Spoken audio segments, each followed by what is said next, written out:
It's a side discharge air conditioner. It's got an inverter compressor in it. Most traditional air conditioners, you had a 3-ton, a 4-ton, whatever capacity it is.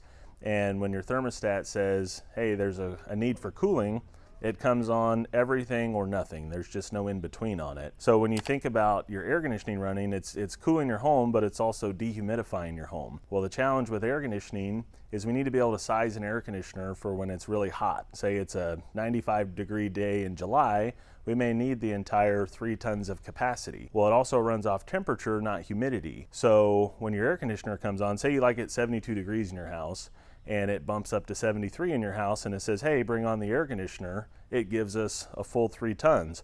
Well, say it's a 82-degree day and it's sized for a 95-degree day, that 3-ton air conditioner may run for 5 minutes because there's not much load on the house and it doesn't take it very long to satisfy the temperature demand. Again, it doesn't know what the humidity is, it's running only off temperature. So you can kind of get into a little bit of on, off. And of course those starts on an air conditioner is its hardest part of its life. So you kind of have in-town driving, back and forth, back and forth. The beauty of an inverter system is, one, they're incredibly quiet. I mean, we could stand here and have a conversation just like we are now and not even realize that the unit's barely running. It's just a very quiet unit. The other advantage is it runs off percentages. It's not just an on or an off. So when that air conditioner or the thermostat says, hey, it's 73 in here, let's go ahead and kick on the air conditioning system, it may come on at 25% of its capacity instead of 100 all the time. And then based off run times and algorithms, and it may sense, well, now let's bump up to 35%.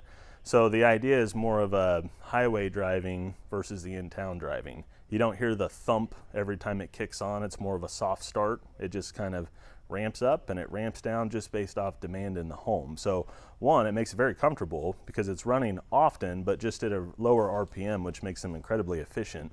But also it can make it a better dehumidifier because we're getting more long, even run cycles versus this on and off, back and forth. So it's really a neat system, a very efficient system that we're excited to be able to install. So I just noticed the aesthetics of it. It looks like a very slimmer, smaller outdoor unit, Yes. right? So one nice thing is they don't have to take up the amount of space as your traditional kind of a cube style that most people have. It honestly, it kind of looks like a mini split. So if you've ever seen a mini split, it just is it's maybe a foot wide, and it's kind of more of a rectangle shape. So it's a space saver, and we also have the ability, we can mount it to the house in some cases or to a foundation to get them up off the ground so we're not dealing with the ground settling and that type of a thing. And it needs very little space because the air also blows out of the side. It's a side discharge unit instead of the traditional where it's blowing out of the top. So it's pretty versatile with where you can put it and set it up. Wiring wise, it's got a communicating thermostat.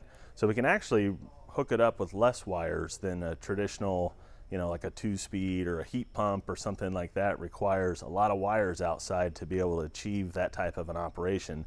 The beauty of a communicating system, I only need 2 wires outside, which is the least amount you would ever have, at your traditional air conditioning system outside. It just talks differently than a traditional thermostat would. It's been probably our most popular system so far this year. It's just different. I would suspect in the next 5 years, you're going to see more and more of these on people's homes. It's kind of where the industry is going with inverter technology, and it's not a new technology. It's been around for 30 years, but they've adapted it to where you can have what looks kind of like a mini split type looking unit outside that's actually hooked up to a traditional furnace and coil to achieve the same goal, and you can get them in big capacities, so all the way up to 5 ton, just like a traditional air conditioner would be, but now they've got it in this inverter technology without it having to be a giant cube outside.